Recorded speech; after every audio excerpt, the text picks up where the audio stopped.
Warne is the man, Perth is the place on a glorious sunny morning. Warnie, thank you for joining us.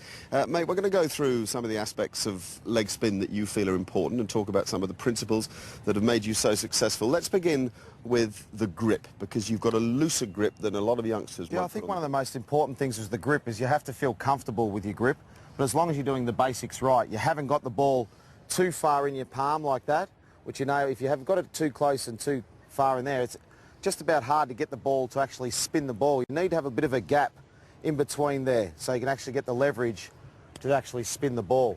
So that's important. Grip is something, the actual pressure of your grip is something that you have to feel comfortable with. What I do, which not necessarily mean it's right, but it just suits me. That's one of the very important point. You must do what suits yourself, but as long as you're doing the basics right.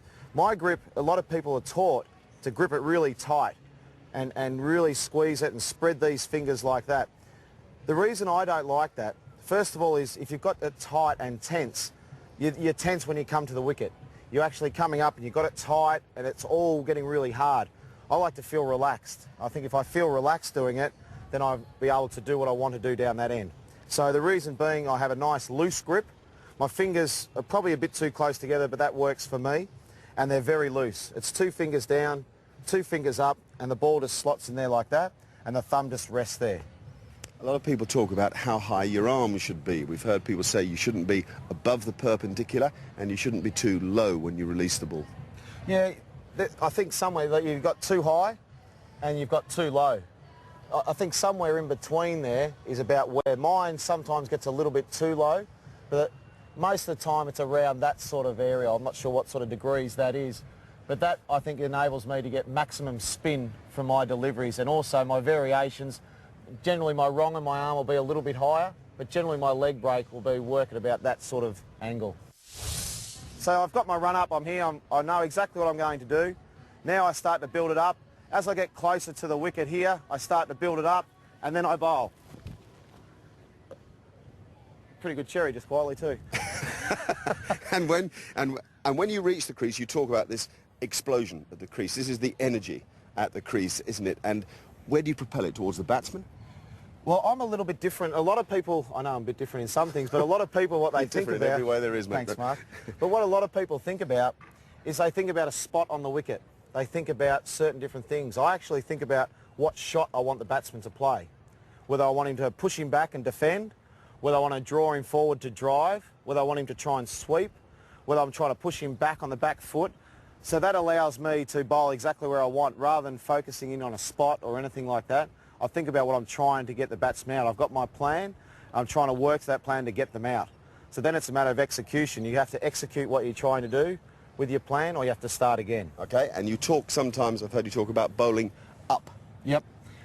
The two things I get, sometimes I do get a bit too round arm. So my key words are think high and spin up, which means if my arm's there and I think high, it just gets it up to about there. It doesn't mean it's up there. Yeah. So I think high to get my arm up into that position, and spin up is not to make sure you spin down, but it's actually to spin the ball up.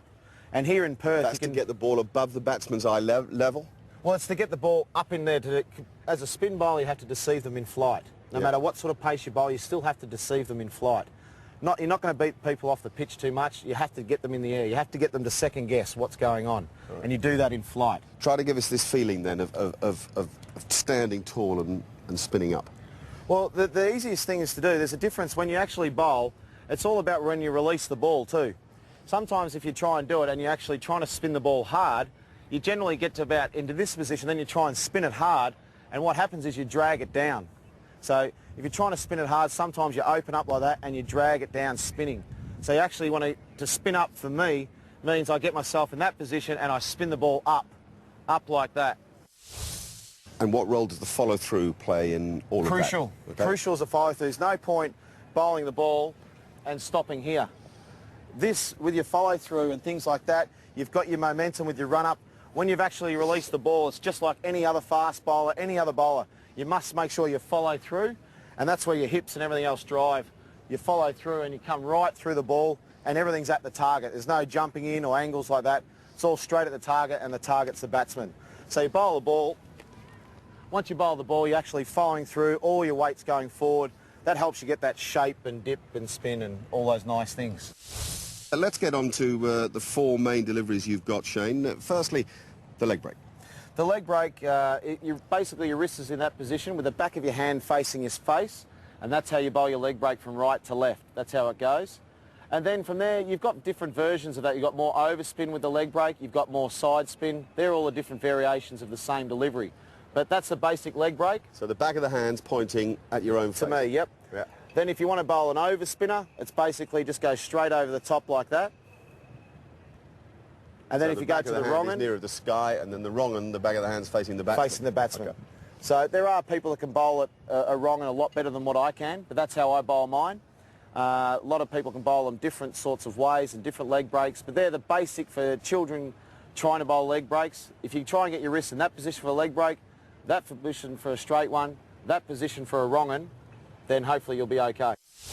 How does the flipper work? The easiest thing with a flipper is to click your fingers, put the ball in there, click your fingers, and try and get the ball to come up, and do exactly the same up here. Click your fingers.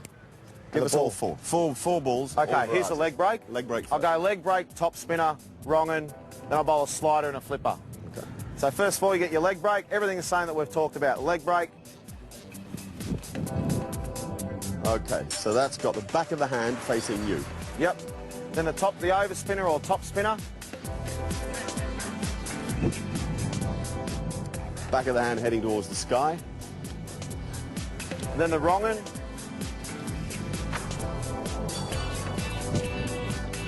Oh yes, back of the hand facing the batsman. Slider. Slider with the seam. I'll do the seam down this way.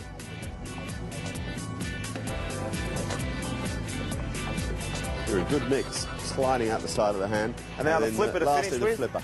which is a great delivery to bowl when it comes out well.